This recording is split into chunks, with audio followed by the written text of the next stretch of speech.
Hey everybody, welcome to another episode of Hustle and Grind.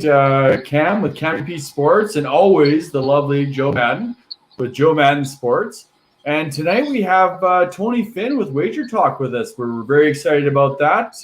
Joe, how are you doing tonight? I'm doing absolutely incredible. It's great to be sitting here with you too. We're going to talk some NFL, you guys. I'm so excited for this. Tony has some great insight into Green Bay that we're dying to hear.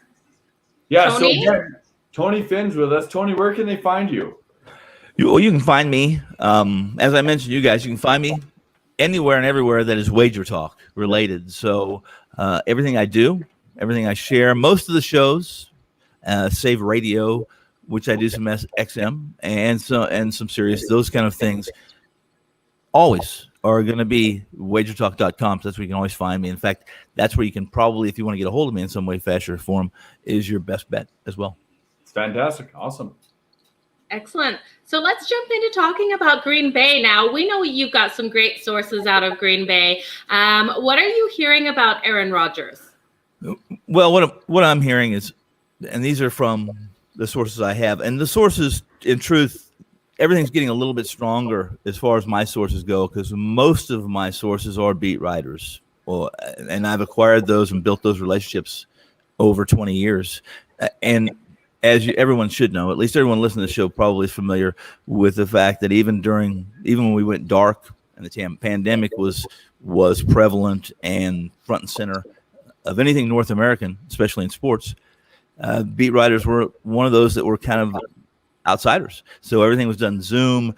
And for the most part, guys, I am kind of one of those trip handicappers where the information comes in and I get a feel. If I'm making a suggestion or an investment myself personally or to my clients, it has to do with, because I have my hands wrapped around the locker room, not personally, but because of the sources I have. And those sources in Green Bay, almost all of them believe wholeheartedly that this is not a joke. It's not something where Aaron Rodgers is attempting to get more money, because he doesn't need any more money. And this is all about what Aaron Rodgers is. And Aaron Rodgers is, for the most part, particularly interested in himself. And he's also, everybody I've talked to, guys, if you've known anybody who could verify this, or if you've heard something different, please let me know. But for the most part, Aaron Rodgers is a smart guy. This is not just an average quarterback. He is a smart guy. You don't go to Stanford, you don't go to Cal, you don't go to those schools that he went to and succeed like he did without having some savvy. And that savvy has carried over to the football field. And I think he knows wholeheartedly that he's still the quarterback in Green Bay. And it's almost like we're having a relive of the Brett Favre and Aaron Rodgers situation when Aaron was drafted. Brett didn't like it too much either. So we'll see. But I believe this. I believe he will retire, or he will be playing football in Green Bay, unless somebody really steps out. And the only team, guys, that I have personal information on would be that he would be playing for Denver. It's not going to be Las Vegas, and those are really the two teams that they've talked about. Yeah. So the question is, though, with this, so if he gets traded, that's one thing. But if he decides to retire, is he going to have to pay back some of that contract? Well, I would say that would be something that have to be litigated. I mean, I as far as contractual goes, I haven't seen the contract, and the people I've spoke to, that's something we had no dialogue on whatsoever, to be honest with you, and transparent. Yeah. And I don't think that's even. I would say this, from what I know of Aaron Rodgers and the people who are close to him, I don't think that's even an issue for him. I think he would be. I think if for him, this is for some reason it's a personal point, and we've seen Aaron Rodgers when he has what he has command of. I don't think it's any mistake that there's a new coach there. I think Aaron Rodgers is much like a LeBron, where LeBron is the coach, and whoever has that label or that title is his assistant. Just like Jordan, right? But yeah, no, I get that. But like, based on his contract, if you have that kind of contract and you decide to retire 3 years before your contract's due, I'm assuming you have to pay back some of that, which is, I mean, if you on average is about what, 12 million a season, so they'd have to pay back, a good 36 type thing million, and he's cool with that, right? So he's done enough where he can just flaunt 36. Hey, you know what? 36 million? Who cares? We don't need it. Just hand it on back over and get on to what he's going to do next. Yeah. I think it's a good point. It's a good point. I think it's some information I can ask some questions about. But I would say this: I think that I don't believe, at least in my orbit right now, those issues or those variables have not been something I've talked about with anybody, because it doesn't seem to be a deal breaker as far as, you know what I mean, in this situation, and what's really on the table. And I don't think we're going to really know much like baseball right now. I mean, Rawlings makes the baseball. Major League Baseball owns Rawlings, and we're only gonna know what they tell us. That's it. Exactly. Yeah, absolutely. So, what do you think of Love as a quarterback for Green Bay? Well, I think of Love much in the same regard and respect and information. What I know, much like I feel about most quarterbacks that come out of from the West Coast, whether it be the Pac-12, whether it be the Mountain West, Utah State. What we discussed really with Love is he's looked really good and he's looked really bad so far in practice. And it's not an accident that some of the issues he's scuffling with are the same issues, guys, that all young quarterbacks scuffle with, and that's typically accuracy. And it's not accuracy as much as it is the speed of the game from Utah State to the NFL. Even if it's practice, the speed is very difficult. It takes time to adjust to. It's these guys are, and I say this in a loving way, they're circus freaks. They do things that only they can do, that we only dream of doing or wish we could do. And if Barnum and Bailey were around, I'm quite certain that he would be making his money too off these guys who are very unique. So I want to ask you then, what do you think of the total William Hill Sportsbook has at 10.5 for Green Bay for wins for the year? Well, I would say this. I would say, tell me Aaron Rodgers is starting week 1. Yeah. And I'm over 10.5 in that. I mean, this is a team is essentially the same team that's gone 13-3 2 years in a row, and their Achilles has been, or at least their hurdle they could not get over without breaking a leg, was the championship game. So I'm not one of those guys that writes, and I do a lot of writing, that would begrudge or downgrade this team because they couldn't win the championship game. We'll just go back last year. This Tampa Bay team played their best football when it came to the playoffs. They had some hiccups during the regular season, as you're going to have, but I like the over 11.5 with Rodgers at quarterback. 10.5. 10.5. And if he's not quarterback, are you right away going under? If he's not quarterback, then I'm one of those. Again, I'm trip handicapper, so you're gonna have to show me. I wouldn't be diving into that total.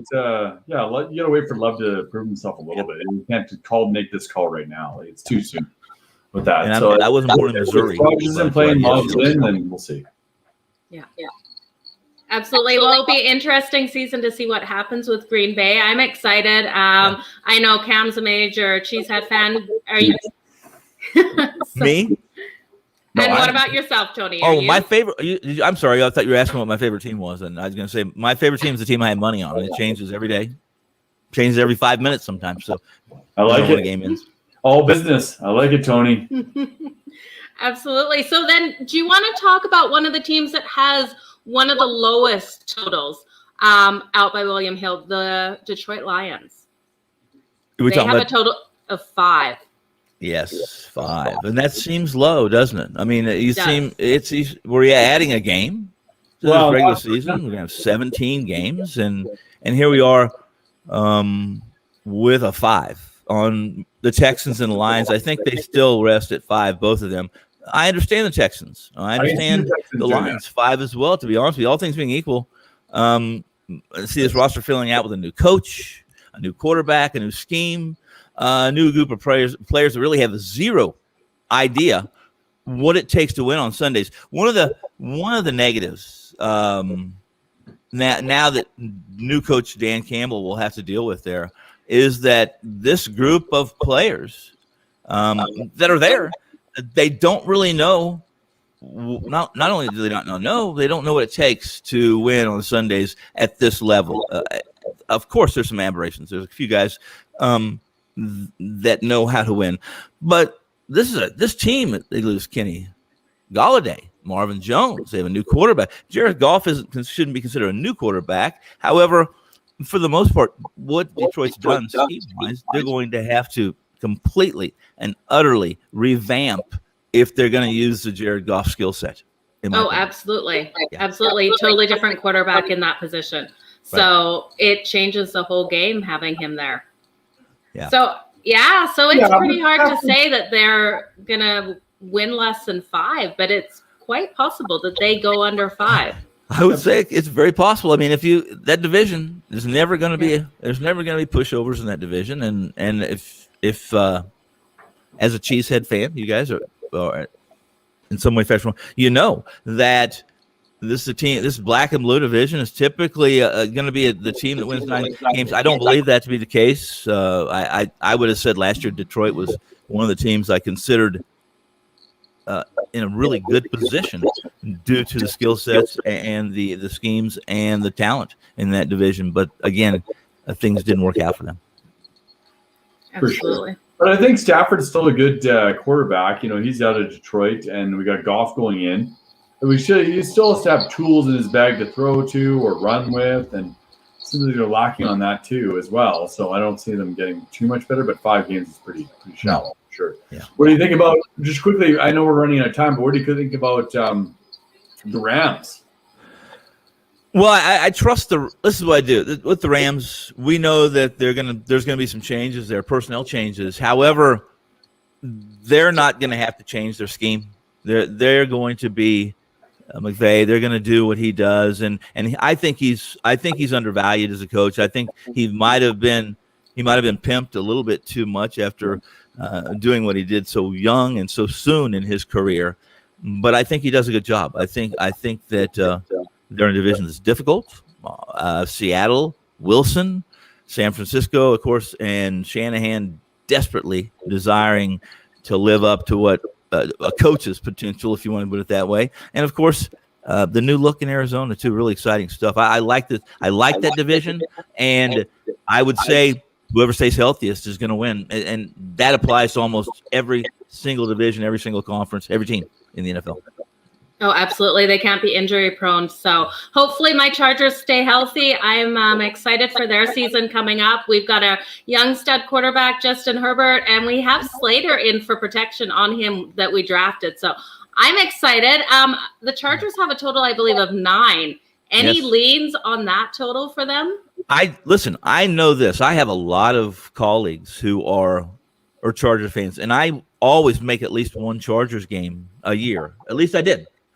Until they moved out of their little soccer field now into the new stadium. We didn't, and we, of course, last year was a little different too. I didn't travel at all last year. Didn't make any games, but I typically make quite a few games every year. One of them, a lot of them are in the AFC West, which are the Chiefs, Broncos, Chargers, and Oakland, obviously here in Las Vegas. Oakland. I still will call this Oakland for about 3 or 4 years. So people have already said, "Don't you?" I do know, but I'm old. It took me 5 years to quit calling the LA Raiders. So I figure 3 is probably safe. This is a team that's interesting to me. It's another team where we're going to have to do some projecting that we normally may not have to do with a new coach, right? Absolutely. But this is a revamped offensive line, and how they protect this kid, Bear or Herbert. I keep calling him Bear too because I'm again. We'll go back to the New Orleans quarterback, but that's another podcast, another show. Yeah, 9's a good number. It's a good number. Much of it's dependent. I think you're going to see these numbers with 17 games, guys. I think when we get a month, 2 weeks before the season starts, we're going to see some volatility because there'll be some other information that will be available to us that will probably make a difference. And it really will make a difference. There's still a lot of questions around what's happening in Denver with their quarterback. What are they going to do? What's John Elway going to do? If it was up to John Elway, I firmly believe that he would sell. I think he would sell part of Mile High to have Aaron Rodgers. Oh, for sure. I believe it too. And until we know, I mean, I like Locke. Drew Locke but he's going to be like any other young quarterback, unless your name's Mahomes, maybe. That where you're going to stumble long before you stand tall for 16 games. Have you heard any interesting rumors about the young quarterbacks that have been drafted, like Trevor Lawrence, anything like that from any of your beat writers? I'll tell you what, the most of everything we hear, or at least the group that I deal with on this NFL, and we're working as a group right now because we're still suffering from some of the pandemic regulations, rules, guidelines, and those things that prohibit us from essentially or virtually walking into a locker room. So there hasn't been a lot on Lawrence. The kid that is getting most of the press is the kid, believe it or not, that I know so little about, and that's the Dakota kid, of course, obviously, is that it's much like when we had that class come out of, and I'm trying to think what year it was, guys, help me on that, but they always are going to be competitive. This comes down to when you spend that much money on a kid that is essentially playing in they're not a power conference, obviously. They're barely a Division I. Yeah. Or an FBS school for the most part. And so are they capable of playing at the speed? And speed, NFL speed. When we talk about young quarterbacks, as we've already talked about, with Love, who's not even really, he's not really even a rookie, right? Mm-hmm. Although he wasn't involved in any games last year. He is an NFL quarterback, and if you sit him down and ask him, guys, it would be all about, I'm still trying to adjust to how fast everybody is. And that's what they would tell you. And that's what they told me. I just hope all these young quarterbacks have the protection when they step on the fields, because of course I don't want to see what happened to Joe Burrows happen again to any of these young guys. Well, that's another show too. I'd tell you that I think sooner or later it's not the NFL is going to stand for the National Flag Football League. They're not even going to be allowed to tackle a quarterback soon. I hate to say it. Yeah. It's getting close, and it is getting close. Yeah, sure. Yeah. Well, Tony, yes. Can you remind everyone again where they can find you? So it's been a pleasure having you on. And again, you can find me anything that's Wager Talk related. That's where you find me. WagerTalk.com. Sports Memo, and all our sisters. We also are the provider and the owner of Gold Sheet, which everybody's familiar with. So those are the places where you can find me, and they keep me pretty busy. And as I told you guys when you asked me where you can find me, if you can find me either at Wager Talk in my office or at one of the local the taverns about a mile from any place within a mile of my house for a soup and a sandwich, obviously. Usually the pub. That's fine. It's fine, dude. No, you know what, guys? You heard it here. Tony with Finn at Wager Talk. He knows his NFL for sure, and he's gracious with his presence on this, and he gives a lot of insight into futures on this, and it's been fantastic. So we appreciate you, Tony. Thanks for coming on. You're fantastic. So we will definitely be looking you up at Wager Talk. Thanks for having me. And if I hear anything about Aaron Rodgers, I'll contact you. Okay. Yes, definitely let me know. If you know first, which you will before me. Thank you. Absolutely. Thank you so much, Tony. You have a wonderful evening. Have a great weekend. Nice. Thank you. You too. Good luck. Okay, Cam. Wow, it's crazy. Yeah, no, Tony is just fantastic. The guy is just a plethora of knowledge when it comes to the NFL. He knows what's going on. He's with Wager Talk on top of it too. So he gets all the information before the rest of us. And like you said, just Tony Finn, Wager Talk, look him up. You can get the inside scoop on everything else. That's fantastic. Another thing, I know he was talking NFL. I want to talk NHL. Sorry, it was swallowing. There was a dry swallow. It's very dry in Alberta here in Canada. I know you guys are in the States. It's very dry here, and sometimes you have to swallow. And sometimes it's a really hard swallow. And you have to force it down a little bit. But No, so earlier today, I'm calling Boston to pull one out here. I think Boston's they're down a game. It's kind of the end of the line from if they don't pull one out. Then I see that the Varlamov gets pulled and they put in their backup goalie, Sorensen or whatever it is. Yes. I can't pronounce it. Sorry, guys. And I'm like, hey, Boston's the lock. Boston's the lock tonight. Islanders pull their goalie. They're putting their back goalie. And then the Islanders come in tonight and absolutely decimate and make me look like an asshole.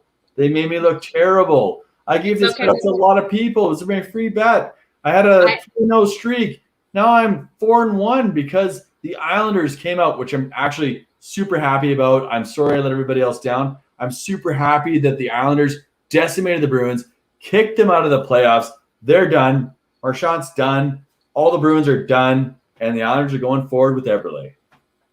Yeah, you know what? I was on the same side as you, and I'd go back this morning and do it all over again stupidly, because I really did think Boston was going to come out and have some sort of answer for the Islanders tonight. I did think it was going to be a high-scoring game. I didn't think it would hit 8. I thought closer to that 6. So I left the total alone, but I was on Boston at -130. They were the favorites to win this tonight. Everything pointed to them being able to tie up this series. Boston has come out so strong in so many games. They just couldn't do it tonight. And I swear it was after the Islanders got their third goal. It really looked like Boston just emotionally fell apart. Yeah, and Islanders decimated them. They came back. Was like 3 games in a row. They killed them. So I'm not a big Marchand fan. I think he's kind of more like a Kachuk player. I think everybody on that watched our show knows how I feel about Marchand. But Marchand is the Bruins. He is the game changer. He's the guy that carried the Bruins as far as they could go. He had 2 goals tonight. Like, Marchand is a monster. He has goals in all of his series. I don't like him because he's really good. That's why I don't like him.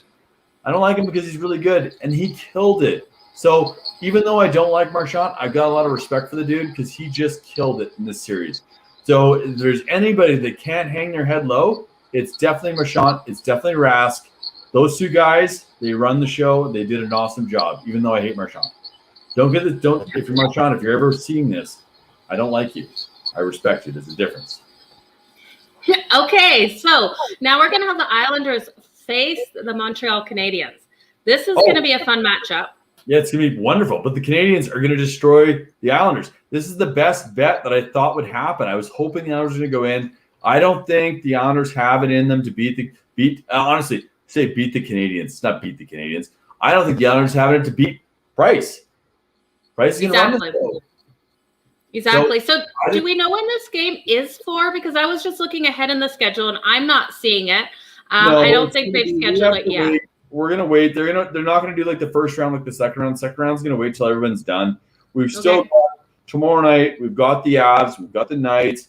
The Knights are leading 3-2.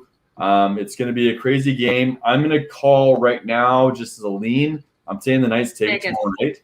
Yes, we're on the same page. Vegas takes it. Yeah, it's up 3-2. It's going to be a close game. Honestly, Colorado could come back and do this, but I think the Knights are really going to pull this one out unless they shit the bed and they change the goalie or whatever, take Fleury out, whatever the case. But I think they're going to run Fleury.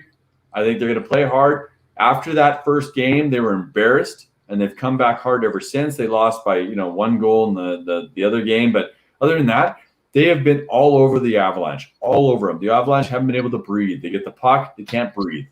Knights are all over them. So I think the Knights are really going to take this one. And I think it's going to be over. And then we're going to have 2 days. And we're going to be starting on the weekend. Saturday night in hockey. It's going to be a hockey night. It's going to be good. Actually, I misspoke.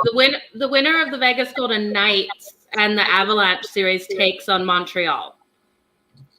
So I misspoke. Those 2 will play each other. So you did. And they'll move on. Islanders will play Tampa Bay Lightning. I thought kind of you knew what you were talking about, and you didn't. So I'm going to call. I got excited because I'm excited for Montreal. You did this the other night too, Joe. You did this the other night. You set me up for failure. I think you do this on purpose to make me look an ass. But it's fine. It's fine. So I'm going to call between the Islanders and the Lightning, and I absolutely love Jordan Eberle. I would love to see the Islanders go forward. Unfortunately, I think the Lightning are going to be too strong for them, so I think the Lightning are going to take that series. So we have to wait and see. This is what I'm worried about. I was hoping the Montreal Canadiens would be against the Islanders, but I don't think they are. I think they'd be against the Vegas Knights. The Vegas Knights are going to be monstrous. But if anyone can prove the Knights wrong, it's Carey Price. So I'm hoping it's going to be a really good series. Both sides going to be a really good series. It's going to be a lot of fun. So if you're not watching, we talked about this the other night. If you're not watching NHL now, you're a little bit bored. You're watching MLB, regular season, 18,000 games a day. Watch the NHL. Watch the playoffs. It is crazy. It's high hitting. If you like the NFL and you like watching people get crushed, watch the NFL. You think turf's hard? Watch people land on ice, which is basically cement. It's frozen. It hurts. These guys get rocked. It's lots of fun. They're digging. They're grinding. It's a lot of fun to watch. So get in it. Absolutely. I want to give a huge shout out to David Andrews. David, thank you for watching and commenting. I'm sorry we missed your comments earlier, but yes, Tony Finn was excellent on the show, and it's always great to have you watching. David's always an avid listener, and we love David. So thank you very much, David. We love it. We absolutely do. So, okay, that's it. We've wrapped up tonight's NHL games. I am excited for tomorrow. We're both calling Vegas right here, right now. So if you're watching, you have that bet. Vegas is at a -140 right now, you guys. Total is set at 5.5. Any leans on that total, Cam? On the Vegas? I'm going Vegas next game over. I think so too. I have to say it's over. Yeah, Colorado's going to put up a huge fight. They're going to put up a fight, and if it's, I think it's going to be a close game. I think Vegas is going to win. I think they're going to overpower Colorado, but I think it's going to be a very back and forth game. It's going to be lots of fun. Absolutely. I was so impressed with Vegas going into Colorado the other night and winning that, and now bringing it home for the win. I think they win Game 6 at home, and it's a done deal. I think so. I agree with you, Joe. I like it. Okay, well, guys, before we exit out of this, there's always this weird, awkward pause we get when we're ending the show, when we're done talking, where we just sit here with a stupid smile on our face. So from now on, I'm going to do this. I'm going to pat my stuff on the ground. I'm going to look to my side, this side, and talk to Joe for a second, but quietly. I'm not going to actually say anything. So, okay, Joe, end the show. Let's do this. Okay, guys, thanks so much for watching. Join us again tomorrow, and let's have fun. Let's make money. Thanks, everybody. Really appreciate it. And have an awkward pause. Bye, guys.